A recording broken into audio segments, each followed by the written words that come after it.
सदाशिवसमारम्भां शङ्कराचार्यमध्यमाम् अस्मदाचार्यपर्यन्तां वन्दे गुरुपरम्पराम्।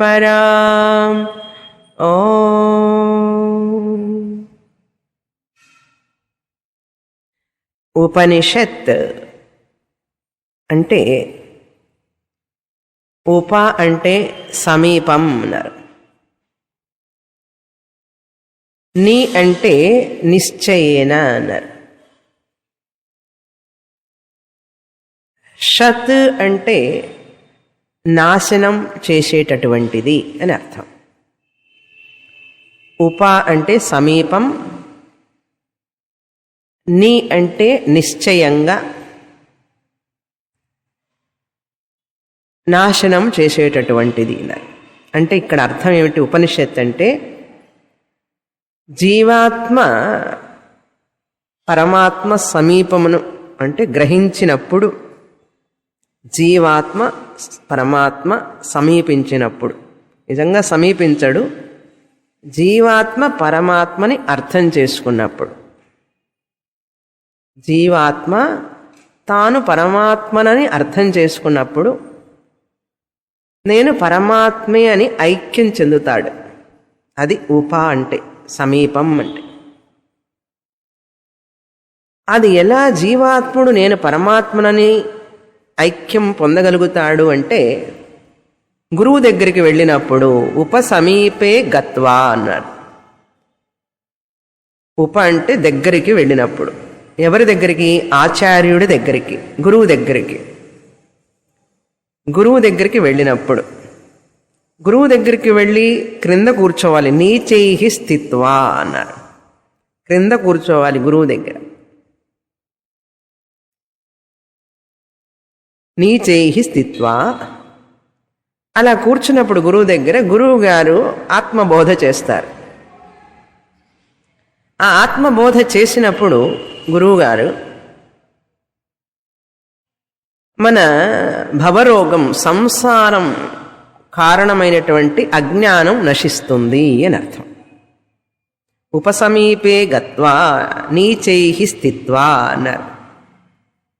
ఉపసమీపే గత్వా అంటే సమీపము దగ్గరికి వెళ్ళి, గురువుగారి దగ్గరికి వెళ్ళినప్పుడు వారి దగ్గర కూర్చొని వారు చెప్పేది మనం వినినప్పుడు మన యొక్క సంసారం అంటే జనన మరణ జరా వ్యాధితో కూడినటువంటి ఈ సంసారం, దీనికి కారణమైనటువంటి అజ్ఞానం నశించిపోతుంది అని అర్థం. ఉపనిషత్ అంటే ఇదొక అర్థం.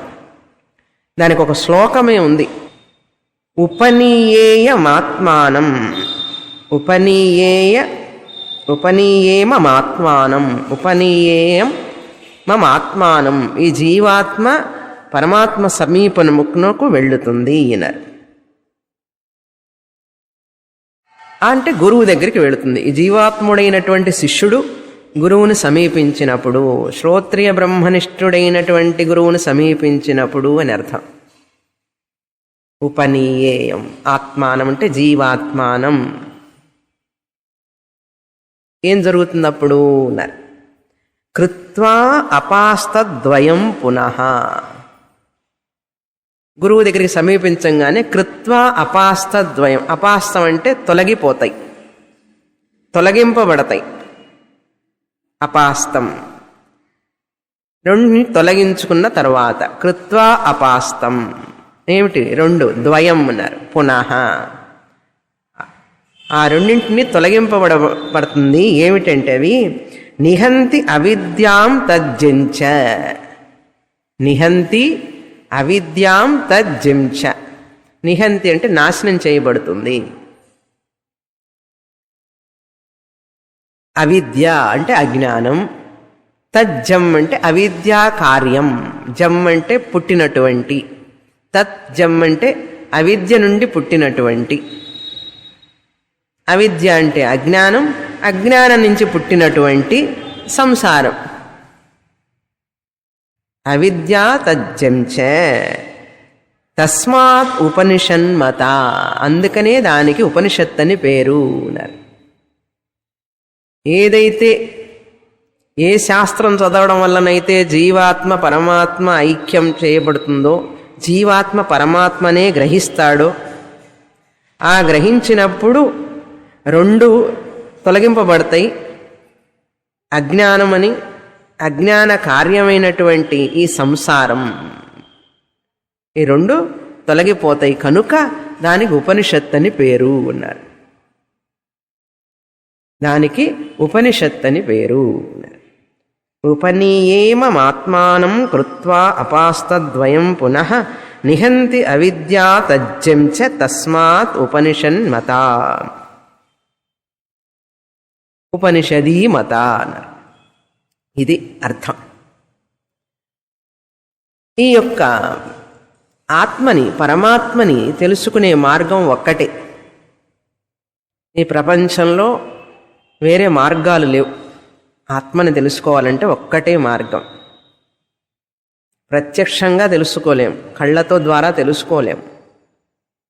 అనుమానం చేసి ఒకవేళ ఉన్నదేమో అదేమో అనే అనుమానం చేసి తెలుసుకోలేం. ఏదైతే ప్రత్యక్షంగా తెలుసుకోలేమో, ఏదైతే అనుమానించి తెలుసుకోలేమో, అది వేదం ద్వారా మాత్రమే తెలుసుకోగలం. దానికి సాయణాచార్యుల వారు ఒక శ్లోకం చెప్పారు. ఋగ్వేదానికి భాష్యం రాసినటువంటి సాయణాచార్యులు ఆ శ్లోకం ప్రత్యక్షేణానుమిత్యావా యస్తూపాయోన బుధ్యతే, ప్రత్యక్షేణ అనుమిత్యావా, ప్రత్యక్ష ప్రమాణం చేత గాని అనుమాన ప్రమాణ చేతం గాని ప్రత్యక్షేణానుమిత్యావా యస్తు ఉపాయేన న బుధ్యతే, ఏదైతే ఉపాయం చేత తెలియబడదో, ప్రత్యక్షేణ కానీ అనుమానం వల్ల కానీ తెలియబడక కానీ మరొక ఉపాయం వల్ల తెలుసుకోబడేది ఏనం విదంతి వేదేన, ఏదైతే వేదము ద్వారా తెలుసుకోబడుతుందో, ఏనం విదంతి వేదేన, ఏదైతే వేదము ద్వారా మాత్రమే తెలుసుకోబడుతుందో, ఏనం విదంతి వేదేన తస్మాత్ వేదస్య వేదత, తస్మాత్ వేదస్య వేదత అంటే ప్రత్యక్ష రూప ప్రమాణము కానీ అనుమాన ప్రమాణము కానీ చెప్పజాలనటువంటి పరమ పురుషార్థ ఉపాయమును వేదము వెల్లడించుచున్నది అని అర్థం. వేదం తస్మాత్ వేదస్య వేదత, వేదత అంటే తెలుసుకోబడుతున్నది, తెలియజేయబడుతున్నది, వేదము చేత మాత్రమే తెలియజేయబడుతున్నది అని అర్థం. కనుక వేదం, ఉపనిషత్తుల వేదాంతం లేకుండా ఎవరు బ్రహ్మస్వరూపాన్ని తెలుసుకోలేరు అని అర్థం. 10 ఉపనిషత్తులు చెప్పాం. ఈశకేన కఠ ప్రశ్న ముండమాండూక్యతిత్తిరి ఐతరేయంచ ఛాందోగ్యం బృహదారణ్యకం తథా అని 10 ఉపనిషత్తులు అని చెప్పాం. మొదటిది ఈశావాస్యోపనిషత్తు. ఇది చాలా కష్టం, అందుకని మొదట చెప్పాం. మనం 4 ఉపనిషత్తులు పూర్తి అయిన తర్వాత ఈశావాస్యం చదువుతున్నాం. ఇప్పుడు దీని యొక్క శాంతి పాఠం మనం సమాప్తంలో చదివేటటువంటి పూర్ణమద శాంతి పాఠం. దీనికి అంటే ఉపనిషత్తు మొదలు పెట్టడమే ఈ శాంతి పాఠం చెప్పాలి. మొదలు పూర్ణమద చెప్పాలి, చివర పూర్ణమద వస్తుంది ఇప్పుడు. అందుకని ఇప్పుడు శాంతి పాఠంతో మొదలు పెడతాం. శాంతి పాఠం దేనికోసం అంటే నిర్విఘ్నంగా చదవడం కోసం, ఎటువంటి ఆటంకములు లేకుండా చదవడం కోసం. అంతేకాదు చదివినది బాగా అర్థం కావడం కోసం ప్రార్థన. మన ఇంద్రియాలు, మనస్సు, బుద్ధి చక్కగా పనిచేయాలి. గురువుగారు చెప్పినటువంటి విషయాన్ని మనం సరిగా అర్థం చేసుకోవాలి. అందుకోసం ఈ ప్రార్థన చేస్తాం. ఫస్ట్ ఈ ప్రార్థన చదువుతాం, తర్వాత అర్థం చెప్తాను. శాంతి పాఠం 2వ పేజీ. ఓం పూర్ణమద పూర్ణమిదం పూర్ణాత్ పూర్ణముదచ్యతే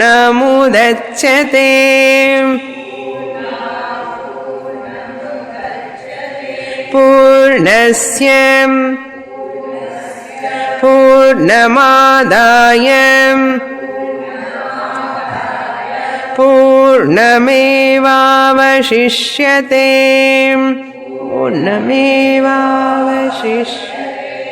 ఓం శాంతి శాంతి శాంతి.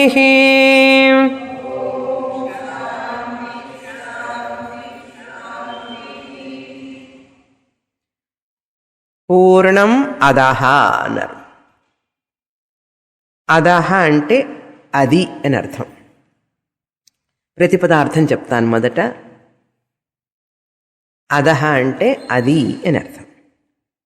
అది అంటే ఏది అన్నారు.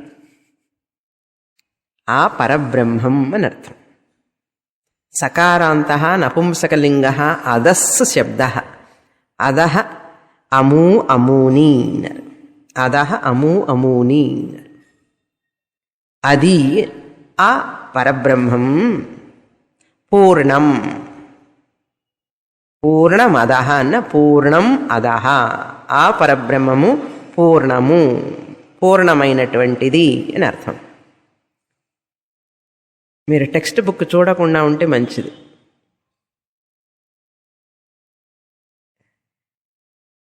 ఇదం పూర్ణం. పూర్ణమదః అయిపోయింది. పూర్ణమిదం. ఇదం అంటే ఇది. మకారాంతః నపుంసకలింగః ఇదం శబ్దః. ఇదం పూర్ణం. ఈ ప్రపంచం, ఈ కనపడుతున్నటువంటి ప్రపంచం పూర్ణమైనటువంటిది అంటే నిండుగా ఉన్నది అన్నారు. వెలితి లేనటువంటిది, పరిపూర్ణంగా ఉన్నది అన్నారు ఈ ప్రపంచం.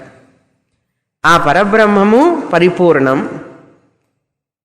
ఆ పరబ్రహ్మం అంటే ఆ కంటికి కనపడనటువంటి పరోక్షమైనటువంటి పరబ్రహ్మం పూర్ణం.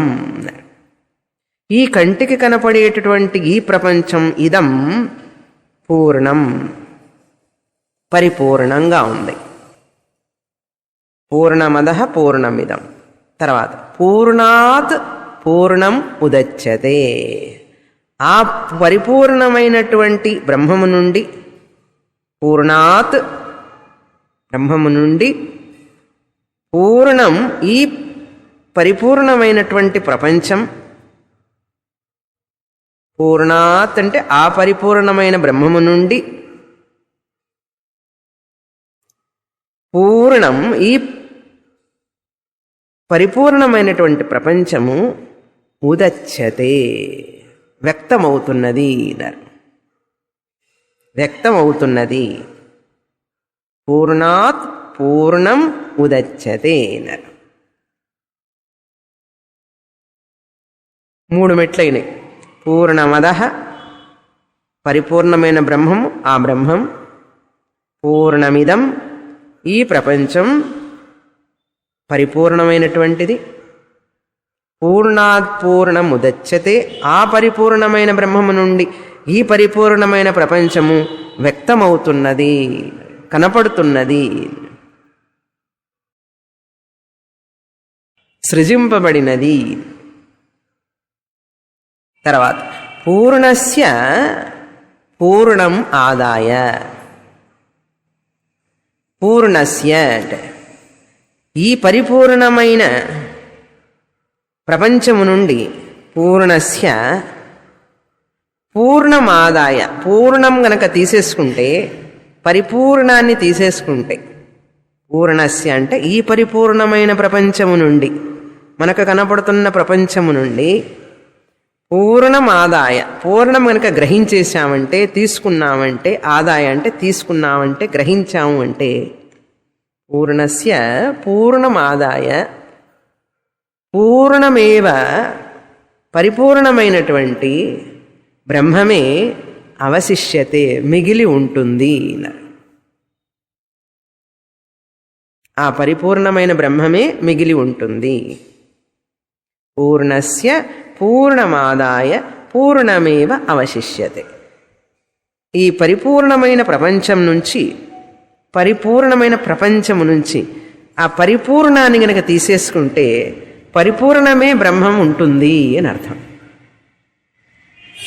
పరిపూర్ణమైన ప్రపంచం నుండి పరిపూర్ణాన్ని కనుక తీసుకుంటే, పరిపూర్ణమైన బ్రహ్మాన్ని తీసుకుంటే పరిపూర్ణమైన బ్రహ్మమే ఉంటుంది అన్నారు.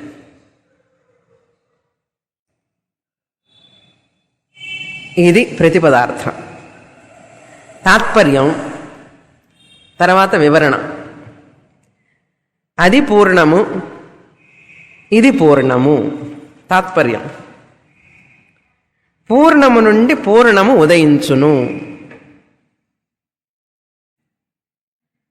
అది పూర్ణము ఫుల్ స్టాప్,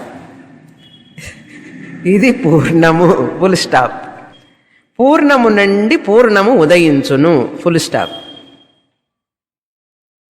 అనగా సకల చరాచర ప్రపంచమునకు కారణమైన, సకల చరాచర ప్రపంచమునకు కారణమైన పరబ్రహ్మము పరిపూర్ణము.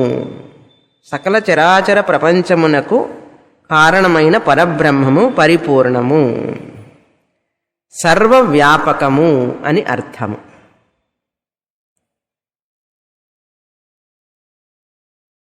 ఇప్పుడు దీనికి వివరణ చూస్తాం. ఈ ప్రపంచాన్ని కార్యం అంటాం, ఆ పరబ్రహ్మాన్ని కారణం అన్నాం. దేని నుండి ఏది పుడుతుందో పుట్టినది కార్యం, ప్రోడక్ట్. దేని నుండి పుట్టినదో అది కారణం.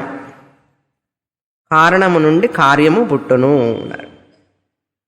ప్రతి కార్యానికి ఒక కారణం ఉండాలి. ఏదైనా పుట్టింది అంటే దాని పుట్టడానికి కారణమైనది ఒకటి ఉండాలి కదా. ఈ ప్రపంచం కార్యం, పుట్టింది, కనపడుతున్నది. దీనికి కారణం ఏమిటి అని చెప్తున్నది మంత్రం, పరబ్రహ్మం కారణం అన్నారు. సో కార్యమైన సకల చరాచర ప్రపంచము పూర్ణమైన ఆ పరబ్రహ్మమే నుండి పుట్టినది అన్నారు.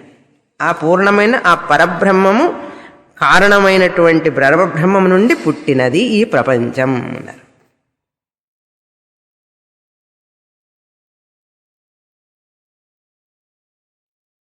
లేకపోతే మరొక విధంగా చెప్పాలంటే, పరిపూర్ణమైన చరాచర ప్రపంచం కన్నా ఆ పరిపూర్ణమైన బ్రహ్మము అత్యంత ఉత్కృష్టమైనది అన్నారు. తర్వాత చెప్తాను ఎలాగని. ఈ పరిపూర్ణమైన కనిపించే ప్రపంచం కంటే, కార్యము కంటే కూడా ఆ పరిపూర్ణమైన కారణరూపమైనటువంటి బ్రహ్మం అత్యంత ఉత్కృష్టం, ఉన్నతం.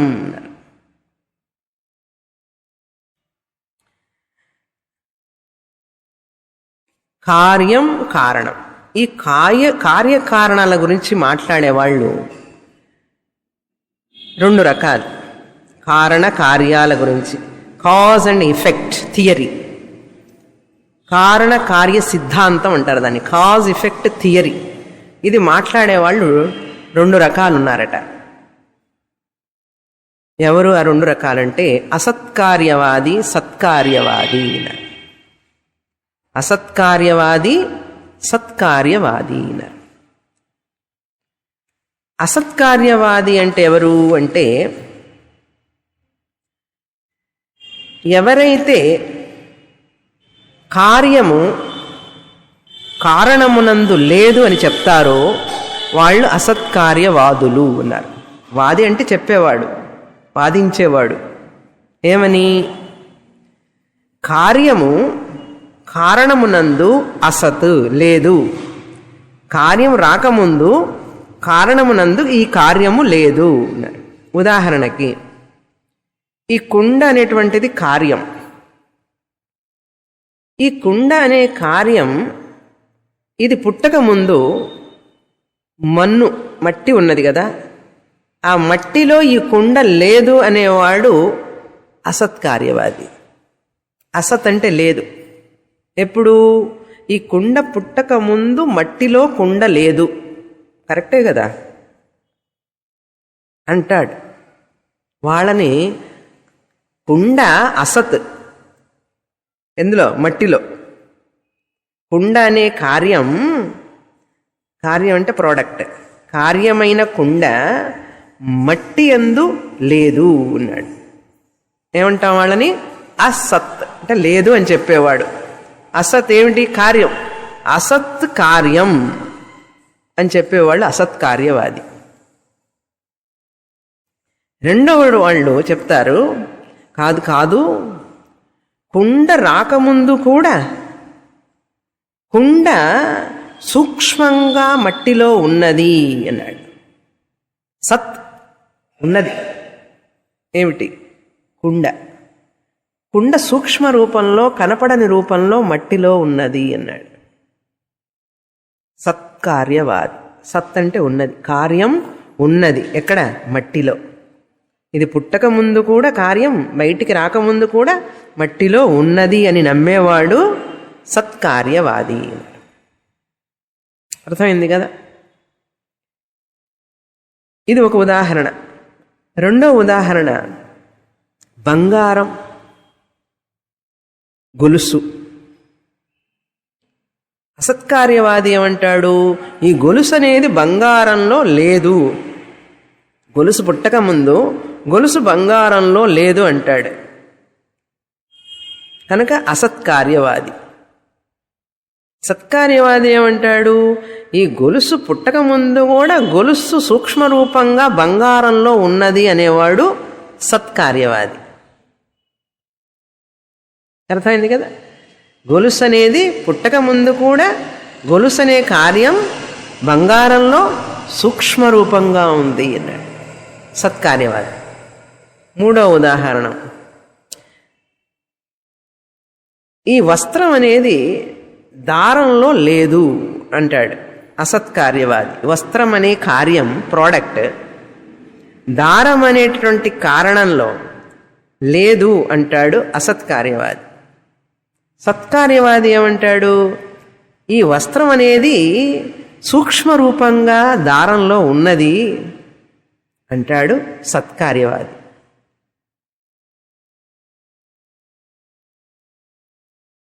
ఇట్లా అనేక రకాలుగా ఉదాహరణలు చెప్పచ్చు, రకరకాలైన ఉదాహరణలు. ఇంకో ఉదాహరణ కూడా, ఎన్ని ఉదాహరణలు చెప్తే అంత మంచిది. నువ్వుల నూనెకి కారణం. నూనె కార్యం. ఈ నూనె అనేటువంటిది నువ్వుల్లో లేదు అనేవాడు అసత్కార్యవాది. సత్కార్యవాది ఏమంటాడు? ఈ నూనె రాకముందు కూడా ఈ నూనె నువ్వుల్లో అంతర్గతంగా సూక్ష్మ రూపంలో ఉన్నది. కరెక్టే కదా? నువ్వుల్లో ఉన్నది. ఇప్పుడు అసత్కార్యవాదిని మనం నిషేధించాలి. ఎలా అంటే, అసత్ అన్నాడు కదా, నువ్వుల్లో గనక నూనె లేకపోతే నువ్వులు ఎందుకు తీసుకెళ్తాం గానుగకి? ఇప్పుడు నువ్వుల్లో నూనె ఉందని తెలిస్తేనే కదా అండి నువ్వులు తీసుకెళ్తాం మనం. కొబ్బరిలో కొబ్బరి నూనె వస్తుందని కదా కొబ్బరిని గానుగకి తీసుకెళ్తాం. కొబ్బరిలో కొబ్బరి నూనె లేకపోతే కొబ్బరి ఎందుకు తీసుకెళ్తాం? నువ్వుల నూనె లేకపోతే నువ్వులను ఎందుకు తీసుకెళ్తాం? కుంకుడుకాయలు తీసుకుపోవచ్చు కదా, మరొకటి తీసుకెళ్ళచ్చు కదా. నువ్వుల్లో నువ్వుల నూనె ఉంటుందనే కదా నువ్వులు తీసుకెళ్ళాం గానుగకి. అది మిషన్ వేస్తే నువ్వుల నూనె వచ్చింది. అంటే ఆ కార్యం రాకముందు కూడా ఆ కార్యం అందులో ఉంటుందని ప్రతి ఒక్కడికి తెలుసు. బంగారం తీసుకువెళ్ళి ఇస్తామా లేదా మట్టి తీసుకువెళ్ళి ఇస్తామా? బంగారపు గొలుసు కావాలంటే బంగారమే కదా ఇస్తాం. బంగారం నుంచి బంగారపు గొలుసు వస్తుందని తెలిస్తేనే కదండి ఇస్తారు. దేని నుంచైనా బంగారపు గొలుసు వస్తుందంటే బంగారమే తీసుకెళ్ళక్కర్లేదు. ఇది ఏదైనా ఇవ్వచ్చు, మట్టి ఇవ్వచ్చు, చెక్క ఇవ్వచ్చు, ఇనుము ఇవ్వచ్చు. కానీ బంగారం ఇస్తేనే బంగారం గొలుసు వస్తుంది. మట్టి ఉంటేనే మట్టి కొండ వస్తుంది కదా. అంటే ఈ కార్యము దానిలో ఉండి ఉన్నది అని జ్ఞానం ఉంది కదా మనందరికీ. అప్పుడు అది అసత్ ఎట్ట అవుతుంది? సత్. చూసారా? అసత్ కాదు అది. ఒకవేళ అది లేకపోతే నేను నువ్వులు తీసుకెళ్లాల్సిన పని లేదు, వేరే ఇంకొకటి ఏదైనా తీసుకెళ్ళచ్చు. చింతపండులో పులుపుదనం ఉన్నదని తెలిస్తే కదా సాంబార్లో వేస్తాం. పులుపు అసత్త సత్త సత్. పులుపు ఉన్నది లేనిది తెలియకపోతే మీరు ఏదైనా వేయొచ్చు కదా. చింతపండులో పులుపు ఉంటుందని తెలిసి కాబట్టి పులుపు కావాలనుకొని పులుపు వేసేశారు అందులో చింతపండుని. అంటే ఆ పులుపుదనం సత్తా అసత్ అండి. మీకు పులుపుదనం కంటికి కనపడేదా? కానీ అందులో ఉంటుంది అనే జ్ఞానంతో వేశారు అందులో. కాబట్టి సత్కార్యమే కదా. కనుక అసత్కార్యవాదాన్ని ఒప్పుకోం మనం. సత్కార్యమే. ఎప్పుడు కార్యం ఉండి ఉన్నది, కారణంలో ఉండే ఉన్నది అన్నారు, కనపడకుండా ఉన్నది అన్నారు. ఇప్పుడు అసత్కార్యవాదం సత్కార్యవాదం అర్థమైంది కదా. కారణం కార్యం. ఈ కారణంలో తర్వాత మెట్టు. ఈ కారణంలో కూడా రకరకాల కారణాలు ఉన్నాయి. ఇప్పుడు ఈ మట్టి అనేది కుండ చేయడానికి మట్టి ఉపయోగిస్తాం కదా. మట్టి కుండని ఎవరు చేస్తారు? మీరు కాదు, నేను కాదు. ఎవరండి చేసేది? కుమ్మరివాడు చేస్తాడు. కుమ్మరివాడు కుండని చెయ్యాలి అంటే మట్టిని ఉపాదానం అంటారు. అంటే తీసుకోవాలి. ఎక్కడికైనా వెళ్ళి మట్టిని ఉపాదానం అంటే తీసుకొచ్చేది, మెటీరియల్ కాజ్ అన్నాం. తీసుకువచ్చి దాన్ని చెయ్యాలి. కుండలు చేసేవాడు కుమ్మరివాడు ఉపాదీయతే అన్నాడు. తీసుకోబడింది వాడి చేత ఏమిటి? మట్టి. కుమ్మరివాడి చేత మట్టి తీసుకోబడింది కాబట్టి దీన్ని ఏం కారణం అన్నాం? మట్టిని ఉపాదాన కారణం అన్నాం. కుమ్మరివాడు తెలివిగల్లవాడు. వాడు చేయి పెడితే అట్లా మంచి కుండ వస్తుంది, మనం చేయి పెడితే రూపమే పోతుంది. వాడు ఆ చెక్క పెట్టి ఇలా చేయి పెట్టి తిప్పుతూ ఉంటే చక్కటి కుండ వచ్చేస్తుంది. కనుక కుమ్మరివాడు తెలివిగల్లవాడు కనుక నిమిత్త కారణం అన్నాడు. కుండ రావడానికి ఆయన కారణం కనుక నిమిత్త కారణం అన్నాడు. ఇంటెలిజెంట్ కాజ్ అంటారు. Intelligent cause. కుమ్మరివాడు నిమిత్త కారణం, ఇంటెలిజెంట్ కాజ్. కుమ్మరివాడు కుండలు చేయడానికి ఉపాదాన కారణం ఏమిటి? మట్టి. ఇప్పుడు 2 కారణాలు వచ్చినాయి చూసారా. కుండ కావాలి అంటే ఇప్పుడు 2 కారణాలు ఉంటేనే కుండ వస్తుంది. చెక్క డెస్క్ కావాలంటే 2 కారణాలు ఉండాలి. గొలుసు కావాలంటే 2 కారణాలు ఉండాలి. వస్త్రం కావాలంటే 2 కారణాలు ఉండాలి. నువ్వులు కావాలంటే 2 కారణాలు ఉండాలి. కనుక కుండ కావాలంటే కుమ్మరివాడు నిమిత్త కారణం, మట్టి ఉపాదాన కారణం. ఒకటి ఉదాహరణ. గొలుసు కావాలంటే బంగారం ఉపాదాన కారణం, కంసాలివాడు నిమిత్త కారణం. మీరు చేస్తారా గొలుసులు? చేయలేరు కదా. కంసాలివాడు మాత్రమే చేయగలడు, నిమిత్త కారణం. కంసాలివాడు నిమిత్త కారణానికి కార్యం ఏమిటి? మట్టా దారమా? బంగారం చెప్పాలి. సరైన ఉపాదాన కారణం చెప్పాలి. అప్పుడే కంసాలివాడు అవుతాడు. కంసాలివాడు బంగారం, నిమిత్త కారణం ఉపాదాన కారణం. వస్త్రం కావాలి అంటే 2 కారణాలు కావాలి. నేతగాడు నేసేవాడు నిమిత్త కారణం, దారపోగులు ఉపాదాన కారణం. దూది నుంచి దారాలు చేస్తారు, ఉపాదాన కారణం. నిమిత్త కారణం, ఉపాదాన కారణం. ఈ చెక్క బల్లని చేసేవాడికి ఏమంటాం? వీడిని వడ్రంగి. ఆ వడ్రంగి వాడు నిమిత్త కారణం. వడ్రంగి వాడికి ఉపాదాన కారణం కావాలి. ఏమిటా ఉపాదాన కారణం అంటే కొయ్య, చెక్క కావాలి, ఉపాదాన కారణం కదా. అదేవిధంగా నువ్వులు కావాలి, ఉపాదాన కారణం. నిమిత్త కారణం ఆ మిషన్ కావాలి. గానుగలు వేస్తేనే అక్కడేస్తేనే, మనం నలిపితే రాదు నూనె. నిమిత్త కారణం కావాలి. దాన్ని తీసేవాడు కావాలి, నూనెని తీసేవాడు కావాలి. అప్పుడే నూనె వస్తుంది. ఇన్ని ఉదాహరణలు ఉన్నాయి కదా మన చేతిలో. ఇప్పుడు కుమ్మరివాడు కుండని చేసినప్పుడు కుండ చెయ్యగానే మట్టి లభించడం లేదు, కుండే లభిస్తున్నది. మట్టి రూపంలో, ముద్ద రూపంలో మట్టి లేదు. మట్టి వేరే రూపంలో ఉంది. బంగారం గొలుసు కాగానే ముద్ద రూపంలో బంగారం లేదు, అసలు బంగారం రూపమే మారిపోయింది. దారం పోగులే కనపట్టలేదు, వస్త్రం కనపడుతోంది, దారపోగులు మారిపోయినాయి, వాటి యొక్క ఆకారమే మారిపోయింది. కొయ్య అనేటువంటిది కూడా దాని ఆకారమే మారిపోయింది. వాటన్నిటికీ నిమిత్త కారణాలు వేరే, ఉపాదాన కారణాలు వేరే. కుండ తెచ్చుకునేటప్పుడు కుమ్మరి వాడు మన ఇంటికి రాడు, రాకుండా ఉంటే మంచిది. ఎందుకని మనకే చోటు లేకపోతే వాడు ఎందుకు మధ్యలో, వాడికి అన్నం పెట్టాలి, మంచి నీళ్ళు ఇవ్వాలి. అయినా కుండ తీసుకెళ్తా, నువ్వు మాత్రం ఇక్కడే ఉండంటాం. ఇది తీసుకొస్తే బాగానే వస్తాడు హాయిగా, మనకెందుకు అవసరం లేదు కదా. కుమ్మరి వాడిని అక్కడ వదిలిపెట్టి కుండ తెచ్చుకుంటాం. కంసాలి వాడిని అక్కడ వదిలిపెట్టి బంగారు గొలుసు తెచ్చుకుంటాం. వడ్రంగి వాడిని వదిలిపెట్టి బెంచిలు తెచ్చుకుంటాం. నేతగాడిని వదిలిపెట్టి వస్త్రం తెచ్చుకుంటాం.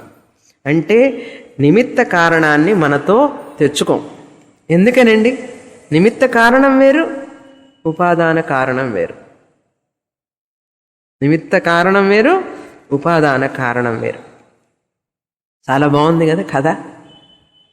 ఇప్పుడు ఆ పరబ్రహ్మం కారణం అన్నాం, ఈ జగత్ కార్యం అన్నాం. ఆ పరబ్రహ్మం కారణం,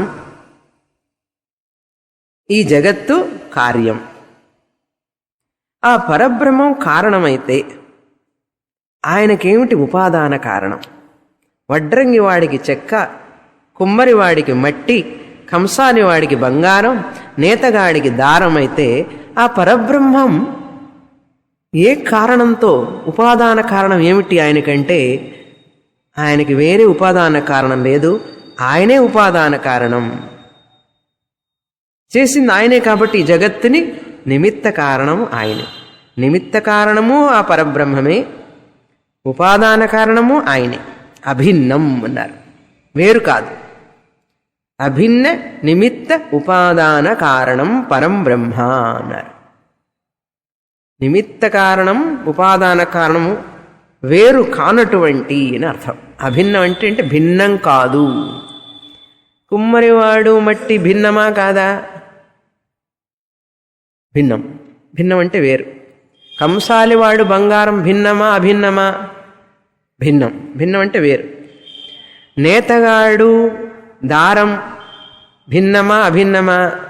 భిన్నం. వడ్రంగివాడు కొయ్య చెక్క భిన్నమా అభిన్నమా? భిన్నం. బ్రహ్మం నిమిత్త కారణం. ఆయన తయారు చేసినటువంటి ఈ ప్రపంచం ఆయన ఏమి దేంట్లోనూ తయారు చేయలేదు, ఉపాదాన కారణం ఆయనే. నిమిత్త కారణం ఆయనే, ఉపాదాన కారణం భిన్నం కాదు, అభిన్నం అన్నారు. కనుక ఆయనే ఉపాదాన కారణం. మరి అలా అయితే ఆయనే ఉపాదాన కారణం అయినాడు అనుకోండి. ఇప్పుడు ఇందులో మట్టిని లేదు, మట్టి మారిపోయింది, చెక్క మారిపోయింది, దారం మారిపోయింది. ఇప్పుడు మన దగ్గర దారమా ఉంది, వస్త్రం కదా ఉన్నది. అలా అయితే ఆ బ్రహ్మం కూడా ఈ ప్రపంచంగా మారంగానే బ్రహ్మం కూడా లేకుండా పోతాడు. బ్రహ్మం కూడా లేకుండా పోతాడు. బ్రహ్మం గనక ఆయనే ప్రపంచంగా మారి ఉంటే బ్రహ్మం మారిపోవాలి కదా.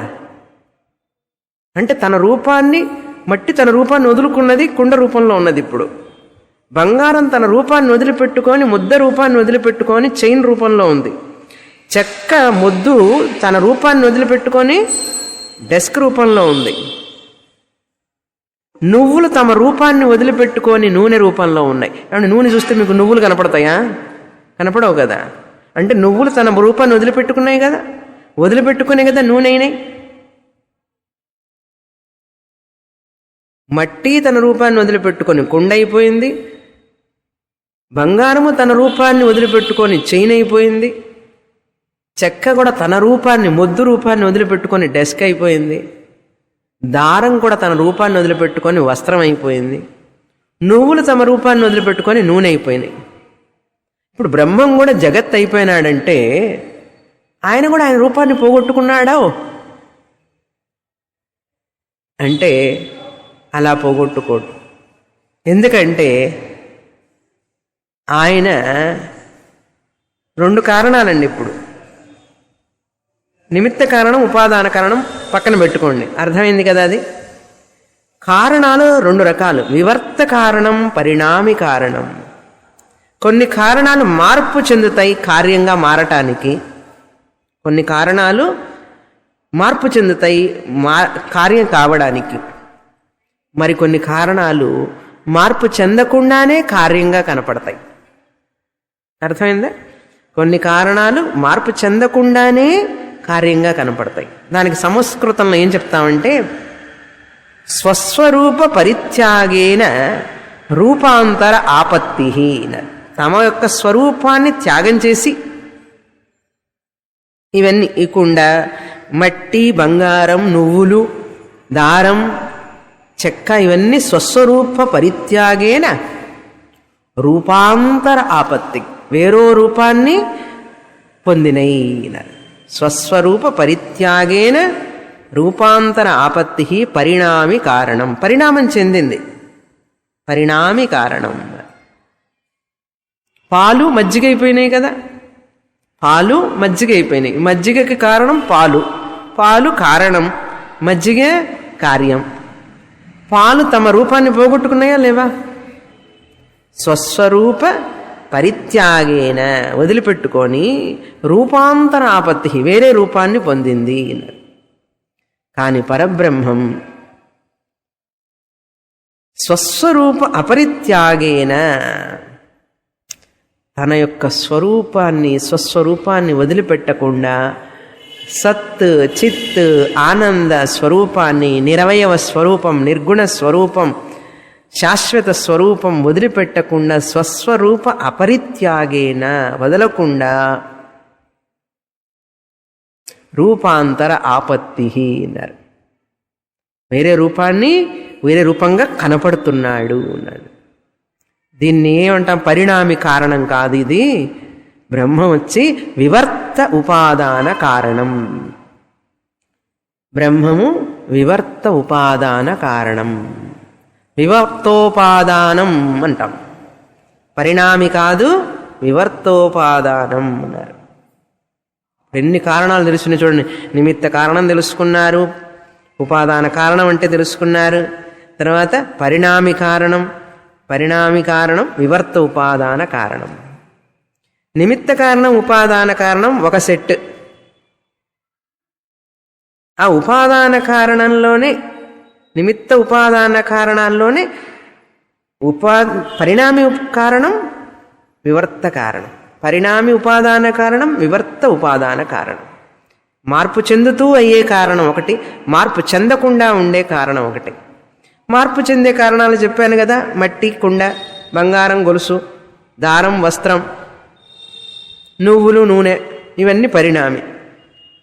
వివర్తకి ఆ ఎగ్జాంపుల్ ఏంటి, ఉదాహరణ అంటే పాము, తాడు. తాటి మీద కనుసంజ వేళ అంటే, కనుసంజ వేళ అంటే ఏమిటి? మంద అంధకారం, మంద అంధకారంగా ఉన్నదనుకోండి, చిరు చీకటి అంటారు. చిరు చీకటేనా? చిమ్మ చీకటి కాదు, చిరు చీకటి అన్నారు. ఆ చీకటి కొంచెం అనిపించినాడు, వెలుతురు లేదు, పూర్తిగా చీకటి లేదు. కనుసంజ అంటారు దాన్ని, కనుసంజ వేళ.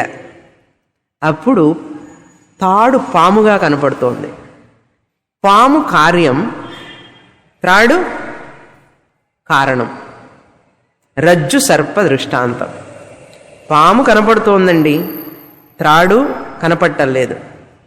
పూర్తిగా మంచి ప్రకాశంగా లైట్ ఉంటే తాడు తాడుగా కనపడుతుంది. పూర్తిగా చీకటి ఉంటే ఏం కనపడుతుంది? ఏం కనపడదు. పూర్తిగా చీకటి ఎంతసేపు ఆలోచిస్తారేమిటి? ఏం కనపడదు. పూర్తిగా లైట్ ఉంటే తాడు తాడుగా కనపడుతుంది, పూర్తిగా చీకటి ఉంటే ఏమీ కనపడదు. ఇప్పుడు మనకు పాము కనపడుతోంది అంటే ఏమిటి? తాడు మీద. అక్కడ పూర్తిగా లైట్ ఉంటే తాడు తాడుగా కనపడేది, పూర్తిగా చీకటి ఉంటే పాము కనపడేది కాదు. కానీ ఇప్పుడు మనకు పాము కనపడుతున్నదంటే అది మంద అంధకారం, అంటే పూర్తిగా వెలుతురు కాదు, పూర్తిగా చీకటి కాదు. అటువంటి చోట పాము కనపడటం కార్యం, పాము కార్యం. దేని నుంచి పుట్టింది? తాడు నుంచి పుట్టింది. తాడు కారణం. తాడు మార్పు చెందిందా? పాముగా కనపడటానికి మార్పు చెందలేదా? తాడు మీద పాము కనపడిందండి ఆ మంద అంధకారంలో. ఆ పాముగా కనపడుతున్నప్పుడు తాడు పరిణామం చెందిందా వివర్తమా? వివర్తం. పరిణామం చెందకుండానే తాడుగా కనపడింది. అక్కడ ఏదో ఉన్నది, సామాన్య జ్ఞానం ఉన్నది, కానీ తాడు అనేటువంటి విశేష జ్ఞానం లేదు మనకు. తాడు అనే విశేష జ్ఞానం లేదు. ఆ తాడుకు బదులుగా ఏ విశేష జ్ఞానం ఉంది? తప్పైనటువంటి పాము జ్ఞానం ఉన్నది. లేని చోట పాము కనపడటం. కానీ నిజంగా మీరు పామును చూసేటప్పుడు మీరు చూస్తున్నది ఏమిటి? తాడే చూస్తున్నారు. చూస్తున్నది తాడు, అనిపించేది పాము. కారణం dim light. Dim light. Light వెయ్యగానే ఏం చూస్తారు? తాడు తాడుగా చూస్తారు. ఈ పాము ఎక్కడికి వెళుతుంది? పాము ఎక్కడికి వెళుతుంది? లేదని తెలుస్తుంది. అదృశ్యం అవ్వటము ఉండదు, వెళ్ళిపోవడము ఉండదు, కనుమరుగు అవ్వడము ఉండదు. అది ముందు లేదు, ఇప్పుడు లేదు అని తెలుస్తుంది. నేను పామును చూసినప్పుడు కూడా పాము లేదు అని తెలుస్తుంది. తాడుని నేను పాముగా చూసినప్పుడు కూడా పాము లేదు అని తెలుస్తుంది అన్నారు. అర్థమైందా? పాము, తాడు నుంచి పాము పుట్టింది. లైట్ వేయంగానే పాము లేదని తెలిసింది. పాము చూస్తున్నా కూడా పాము తాడు కంటే వేరు కాదు. కనుక తాడు వివర్త ఉపాదాన కారణం అన్నారు. తన యొక్క రూపాన్ని పరిత్యాగం చెయ్యకుండా వేరే రూపంగా కనపడింది తాడు. తన రూపాన్ని తాడు నిజంగా మారకుండా రూపాంతర ఆపత్తి అన్నారు. స్వస్వరూప అపరిత్యాగేన రూపాంతర ఆపత్తి రజ్జు సర్ప దృష్టాంతం. అర్థమైంది కదా? లైట్ వేయంగానే పాము తాడే అని తెలిసింది. పాము అన్నది 3 కాలాల్లోనూ లేదు. నేను ముందు చూసినప్పుడు లేదు, అని చూసేటప్పుడు ఏమైంది? వణుకు పుట్టింది, భయం వేసింది, కర్ర కోసం పరిగెత్తాం. దాన్ని ఏమైనా సంపాలని చెప్పి అటు ఇటు పరిగెడుతుంటే ఎవరో వచ్చి నాయన టక్కన లైట్ వేయంగానే వాడిని తీసుకొచ్చి చూపించారు. ఇటు చూస్తున్నాడు, నిజంగా పామే పామే అనుకోండి. అట్లా కొంచెం తల ఎత్తి ఎత్తి చూడంగానే పామే లేదు. నవ్వుకుంటున్నాడు తనలో తానే. ఎంత భ్రమపడ్డాను నేను, ఎంత భయపడ్డాను, ఎంత వణికిపోయినాను, ఎంత పెద్దగా అరిచాను. దేని గురించి? లేని పాముని గురించి. తనలో తనే సిగ్గుపడుతున్నాడు. ఎంత పెద్దగా అరిచాను, మిమ్మల్ని అందరినీ డిస్టర్బ్ చేశాను, అవతల వాళ్ళందరినీ డిస్టర్బ్ చేశాను. లేని పామును చూసి అనుకున్నాను ఉన్నదని. నేను తాడును పాముగా చూసినప్పుడు పాము లేదు, ఇప్పుడు పాము వెళ్ళిపోవడం అనేది లేదు. నేను అప్పుడు చూసింది తాడే, ఇప్పుడు చూసేది తాడే. కానీ పాముగా చూడటం నా భ్రమ అన్నారు. అర్థమైంది కదండి? పరిపూర్ణమైన తాడు నుంచి పరిపూర్ణమైన పాము పుట్టింది అన్నారు. ఇప్పుడు తాడు నుంచి తాడు ఉన్నది అన్నాం. ఇంకా ముఖ్యమైన పాయింట్, నెక్స్ట్ స్టెప్. ఇప్పుడు పరిణామి కారణాలకు అన్ని ఉదాహరణలు అయిపోయినాయి, అవి పక్కన పెట్టేయండి. ఇంకా వివర్త కారణాన్ని పట్టుకోండి. వివర్త ఉపాదాన కారణాన్ని పట్టుకొని వీ హ్యావ్ టు డెవలప్. తాడు ఉన్నది, పాము ఉన్నది. 2 తాడు వివర్త ఉపాదాన కారణం, పాము కార్యం. ఈ పాము ఉన్నది అనేది, పాము అనేది నిజంగా లేదు. పాము ఉన్నది అనటానికి ఆ ఉన్నది అనేది ఎక్కడి నుంచి తీసుకుంది పాము? ఆ సత్తా, ఆ ఉనికి, పాము ఉన్నది అనే ఉనికి ఎవరి నుంచి తీసుకుంది? పాము తాడు నుంచి తీసుకుంది. చూసారా? అది ముఖ్యమైన విషయం గమనించాల్సింది. పాము స్వతంత్రంగా ఉండలేదు. ఏ పాము? మన ఈ మిథ్యాపాము. ఈ పాము అనేటువంటిది అంటే మన రజ్జు సర్ప దృష్టాంతంలో, నిజంగా స్నేక్ పార్కులో పాము కాదు నేను చెప్పేది. ఇప్పుడు మన రజ్జు సర్ప దృష్టాంతంలో పాము ఉన్నది అన్నాం కదండి, కనపడుతుంది మంద చీకట్లో. ఆ కనపడేటప్పుడు ఆ పాము ఉన్నది అన్నప్పుడు ఆ ఉన్నది అనేటువంటిది నిజంగా ఎక్కడి నుంచి తీసుకుంది? పాము తాడు నుంచి తీసుకుంది. పాము కంటూ స్వతంత్రంగా ఉనికి ఉన్నదా? లేదు. పాము ఉనికి ఎవరి ఉనికి అండి? తాడు ఉనికి. అది తాడు ఉనికి. తాడే పాముగా కనపడటం వల్ల తాడు ఉన్నది, పాము ఉన్నది. దేని మీద ఉన్నది? తాడు మీద ఉన్నది. తాడు మీద కనపడుతున్నది కనుక ఉన్నది అనేది ఎవరికి చెందింది? తాడుకి చెందింది, కానీ పాముకి కాదు. అంటే పాముకి స్వతంత్ర సత్తా లేదు అని అర్థం. దానికంటూ ఒక ఉనికి లేదు. పాము ఉనికే తాడు ఉనికి. పాము ఉన్నది, ఆ ఉన్నది అనేది ఇది తీసుకుంది పాము. అర్థమైంది కదా? ఆ పాము ఆ ఉన్నది అనేటువంటి దానివల్ల తీసుకోవడం వల్ల, ఆ ఉన్నది అనే దాన్ని తీసేయండి పాములో నుంచి. ఉన్నది తీసేసేయండి. పాము ఏమిటి? ఎక్కడుంది? ఆ ఉన్నది అనేది ఆ త్రాడుది, పాముది కాదు. ఉనికి లేని పాము ఉంటుందా? ఆ ఉనికి అనేది తీసేసామనుకోండి, పాము. ఉన్నది అనేది చెప్తున్నారు కదా, ఉన్నది అనేది తాడుదండి, పాముది కాదే. అప్పుడేమైపోయింది పాము? ఆ ఉన్నది అనేది త్రాడుది కనుక ఆ ఉన్నది అనేది దాన్ని త్రాడుకి ఇచ్చేస్తే ఈ పాము అనేది ఉన్నది ఏమిటి? త్రాడే అన్నారు. అక్కడ ఉన్నదేమిటి? ఇప్పుడు తాడే అన్నారు. అందుకని పరిపూర్ణమైన త్రాడు నుంచి పరిపూర్ణమైన పాము పుట్టింది అన్నారు. పూర్ణమదః, అక్కడ పరిపూర్ణమైన తాడు ఉన్నది. ఆ పరిపూర్ణమైన తాడు నుంచి ఈ పరిపూర్ణమైన పాము పుట్టింది. పూర్ణమిదం, ఈ పాము ఉన్నది. పూర్ణమిదం పూర్ణాత్ పూర్ణం ఉదచ్యతే. ఆ పరిపూర్ణమైన పాము తాడు నుంచి ఈ పరిపూర్ణమైన సర్పం పుట్టింది. పూర్ణాత్ పూర్ణం పుట్టింది. ఉదచ్యతే. పూర్ణస్య, ఈ పాము నుంచి, పూర్ణస్య ఈ పరిపూర్ణమైన పాము నుంచి పూర్ణం ఆదాయ, ఆ పరిపూర్ణమైనటువంటి ఉన్నది కనుక తీసేస్తే ఎవరుండేది? తాడే ఉంటుంది. తాడే ఉంటుంది. ఇది దృష్టాంతం అండి. దీన్ని బ్రహ్మమునికి అప్లై చేయాలి ఇప్పుడు. అది పరబ్రహ్మం అదహ, ఆ పరబ్రహ్మం కంటికి కనపడదు, నిరవయవం, అవయవం లేనటువంటిది, నిర్గుణం, గుణాలు లేనటువంటిది. అటువంటి పరబ్రహ్మం, పరోక్షమైనటువంటి పరబ్రహ్మం, దాని నుంచి ఆ పరబ్రహ్మం తాడు. ఆ పరబ్రహ్మం తాడు దగ్గర పరబ్రహ్మం అని రాసుకోండి. పరబ్రహ్మం తాడు కాదు. ఉదాహరణలో తాడు ఎట్లాగో ఇక్కడ పరబ్రహ్మం ఇప్పుడు మనకు దాష్టాంతంలో తాడు.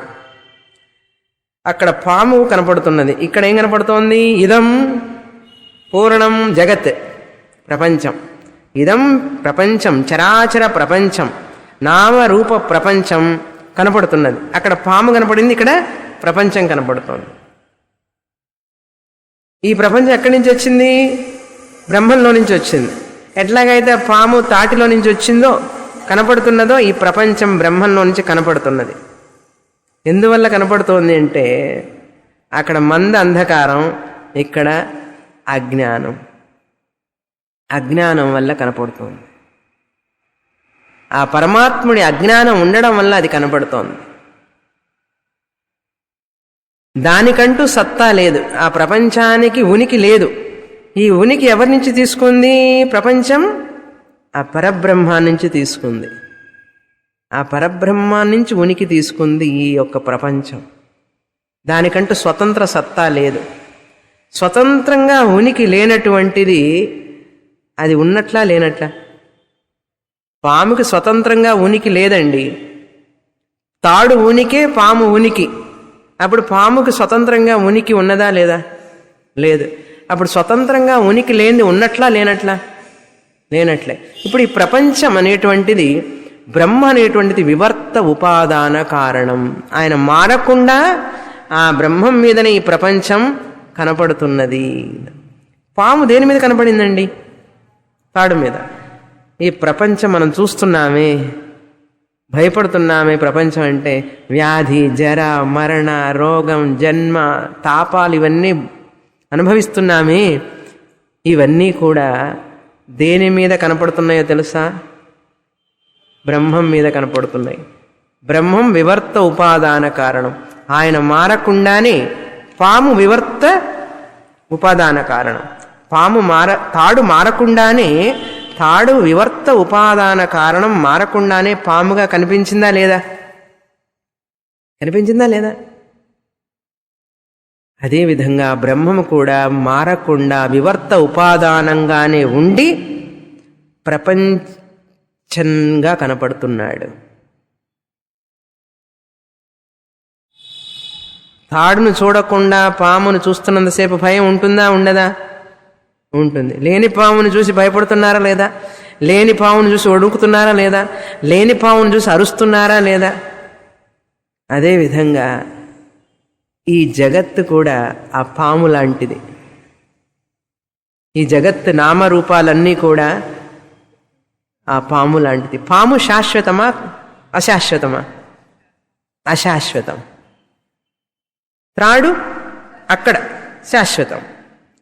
పాములో ఉన్న ఉనికి శాశ్వతం. ఎందుకని?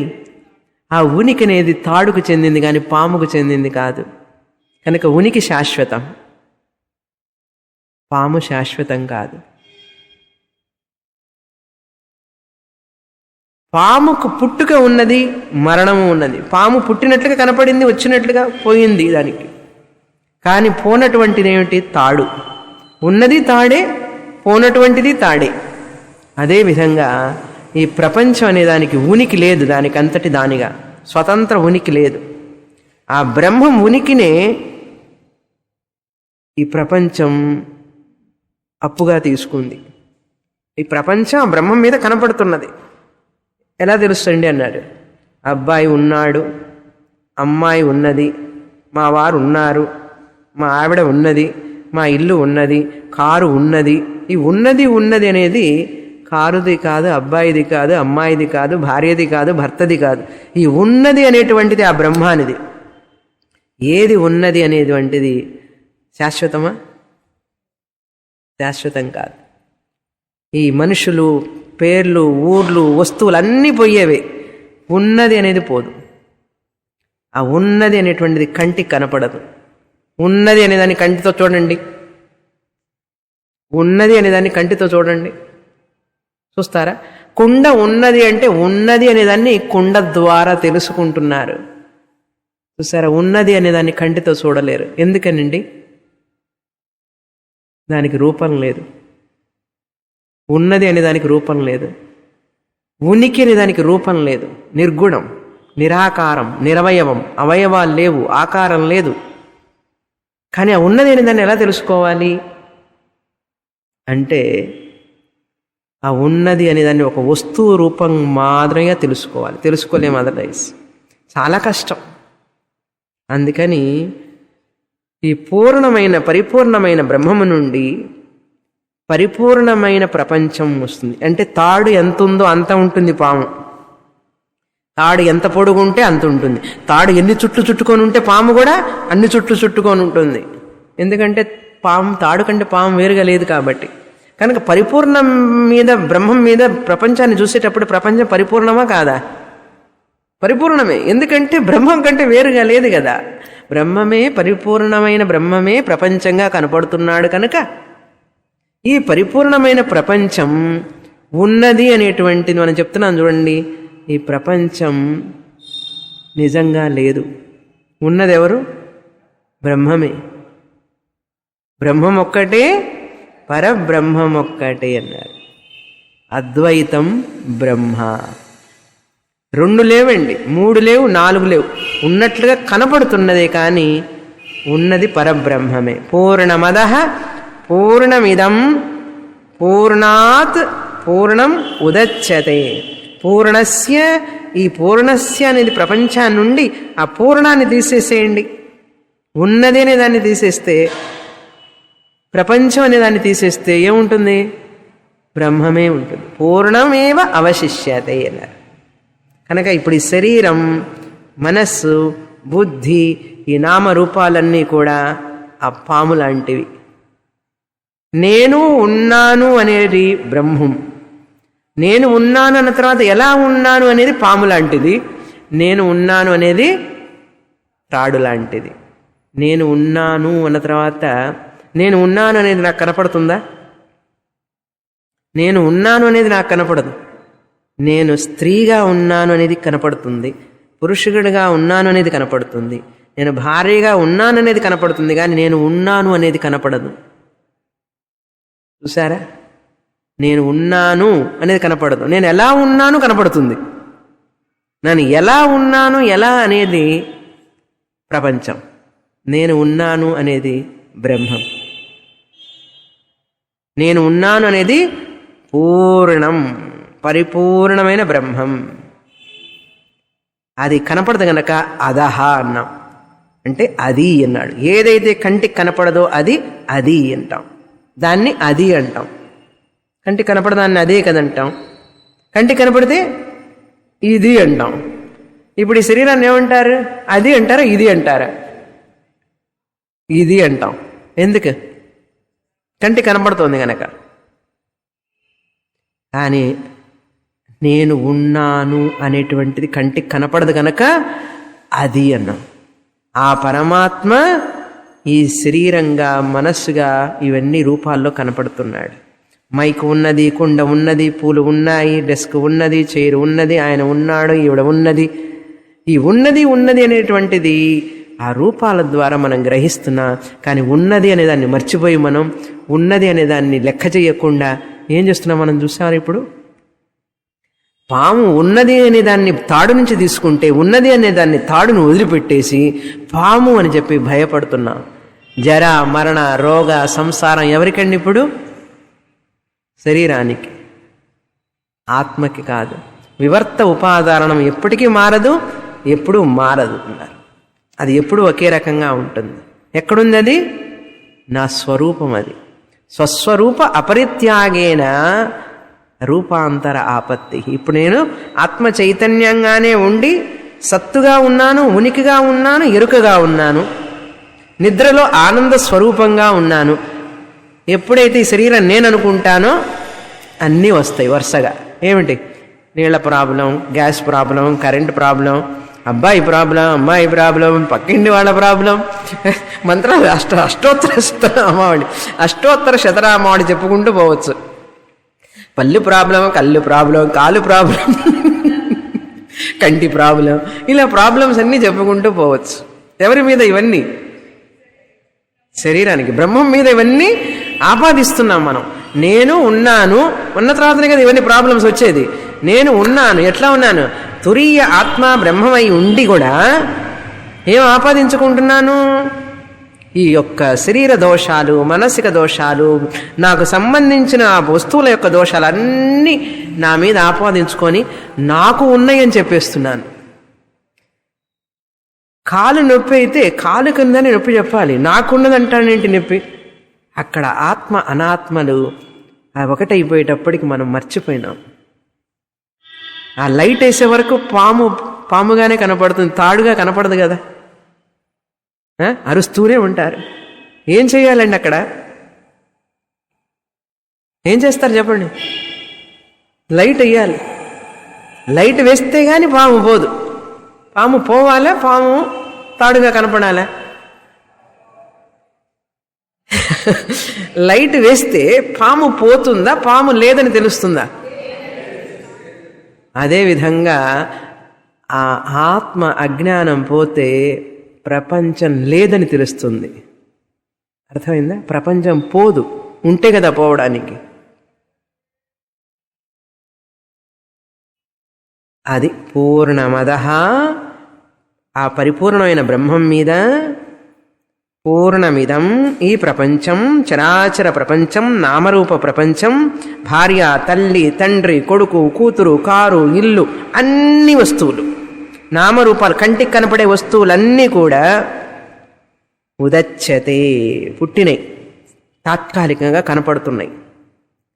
ఆ కనపడేవన్నిటి నుంచి ఆ పరిపూర్ణమైన బ్రహ్మాన్ని గనక తీసేసుకుంటే, ఉనికిని గనక తీసేస్తే ప్రపంచానికంటూ ఉనికి లేదు.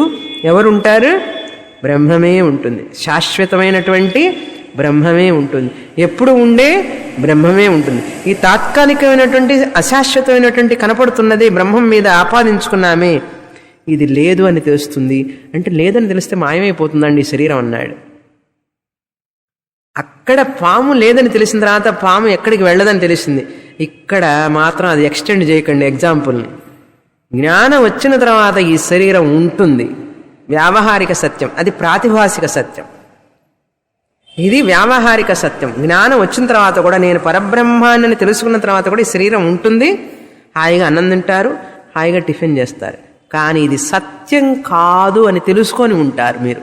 అది ఇది సత్యము కాదు అని తెలుసుకొని ఉంటారు. అంతేగాని శరీరం అది తెలుసుకోవడమే ముక్తి. ఆ పరబ్రహ్మం మీదనే ఈ శరీరం ఆపాదింపబడింది భ్రమ చేత, అజ్ఞానం చేత. జ్ఞానం రాగానే ఇది మిథ్య అని తెలిసిన తర్వాత ఊరికి దీన్ని ఉపయోగించుకుంటుంటాం. కుండ లేదు, అసలు మట్టే ఉన్నదని తెలిసిన తర్వాత కుండ ఉపయోగించుకుంటున్నారా లేదా? కుండ పగల కొడతారా ఏంటి? మట్టి తప్ప కొండ లేదండి. అసలు మట్టి కొండగా కనపడుతుందని తెలిసిన తర్వాత ఉపయోగపడుతుందా లేదా? అదేవిధంగా ఉన్నది బ్రహ్మమే. బ్రహ్మమే ఈ నామరూపాల్లో ఉన్నాడని తెలిసిన తర్వాత కూడా జ్ఞాని కూడా హాయిగా ఇడ్లీ తింటాడు, చపాతీ తింటాడు, టిఫిన్ తింటారు, హాయిగా సినిమా చూస్తారు, లేకపోతే ఏదైనా ఎంటర్టైన్మెంట్ ఉంటే చూస్తారు. ఏం ప్రాబ్లం లేదు. ఈ శరీరాలు వాటి వాటి పనులు చేసుకుంటున్నాయి. కానీ దీనివల్ల వచ్చే బాధలు అతన్ని అంటవు. అది జ్ఞానికి ఈ బాధలన్నీ వ్యాధి, జర, మరణం ఇవన్నీ శరీరానికే, నాకు కాదు అని తెలుస్తుంది. ఇది పూర్ణమదః పూర్ణమిదం పూర్ణాత్ పూర్ణముదచ్యతే పూర్ణస్య పూర్ణమాదాయ పూర్ణమేవ బ్రహ్మ ఏవ అవశిష్యతే, మిగిలి ఉంటుంది. ఇప్పుడు మనందరం ఎవరం? పరబ్రహ్మం. అనేక నామరూపాల్లో ఉన్నాం. పరబ్రహ్మం అనేకాలు ఉన్నాయా, ఒకటే పరబ్రహ్మమా? ఎందుకంటే అక్కడ తాడు పాముగా కనపడవచ్చు, నీటి ధారగా కనపడవచ్చు, మాలగా కనపడవచ్చు, భూమి పగులుగా కనపడవచ్చు, కానీ ఉన్నది ఒక్క తాడే. అదేవిధంగా ఒక్క బ్రహ్మమే స్త్రీగా, పురుషుడిగా, వస్తువుగా, పూలుగా, చెట్టుగా, కొమ్మగా, పక్షిగా, జంతువుగా కనబడుతున్నాడు. ఉన్నది బ్రహ్మం ఒక్కటే. ఎన్ని వందల సార్లు వినుంటారు ఈ పాట మీరు. పరబ్రహ్మం ఒక్కటే. ఇదే పూర్ణమదః పూర్ణమిదం పూర్ణాత్ పూర్ణముదచ్యతే. ఓం శాంతి శాంతి శాంతి. అంటే 3 రకాలైన తాపాలు. ఒకటి శారీరక మానసిక బాధలు, ఆధ్యాత్మిక తాపం. అది భౌతిక తాపం అన్నారు. దోమల వల్ల దోమలు కుడుతున్నాయి కదా, ఇంకా ఏం కుడుతున్నాయి? దోమలును చీమలు, నల్లులు, ఇవన్నీ అది భౌతికం. అప్పుడు శంకరాచార్యుల వారు పులులు సింహాలను రాశారు. ఇప్పుడు మనకు పులులు సింహాలు కాదు, దోమలు చాలు. దోమలు, నల్లులు, చీమలు ఇవన్నీ కుడుతున్నాయి. అది భౌతిక తాపం. అది దైవిక తాపం. పిడుగులు, వర్షం, మెరుపులు, ఇవన్నీ అది దైవిక తాపం. ఇప్పుడు ఈ తాపాలన్నీ ఉన్నాయా మనకు? అసలు బ్రహ్మమునైనా నాకు ఉన్నాయా? లేవు. ఈ బ్రహ్మమునైన నాకు తాపాలు లేవని తెలుసుకోవడాని కోసం ఈ శరీరాన్ని నేను ఉపాధిగా ఉపయోగించుకోవాలి. కాబట్టి ఈ 3 శాంతిగా ఉండాలి. శరీరానికి వ్యాధి రాకూడదు. సమ్ ఎక్స్టెంట్ కొంచెం ఆరోగ్యంగా ఉంటేనే కదా కూర్చొని వింటారు. మైగ్రేన్ హెడేక్ పెట్టుకుంటే ఈశావాస్యోపనిషత్తు అర్థమవుతుందా ఏంటి? కాదు. కనుక శారీరకమైన ఆరోగ్యం కావాలని మొదటి శాంతి ఓం శాంతి. రెండో శాంతి దోమలు కుట్టకుండా ఉంటే బాగుంటుంది, రెండో శాంతి. మూడో శాంతి పెద్ద వర్షం లేకుండా పిడుగులు లేకుండా ఉంటే కదా క్లాస్కి వస్తామండి, అర్థమవుతుంది అప్పుడే కదా. కనుక మూడో శాంతి అది. ఓం శాంతి శాంతి శాంతి. ఓం పూర్ణమదః పూర్ణమిదం పూర్ణాత్ పూర్ణముదచ్యతే పూర్ణస్య పూర్ణమాదాయ పూర్ణమేవావశిష్యతే. ఓం శాంతి శాంతి శాంతి. హరి ఓం. శ్రీ గురుభ్యో నమః. హరి ఓం.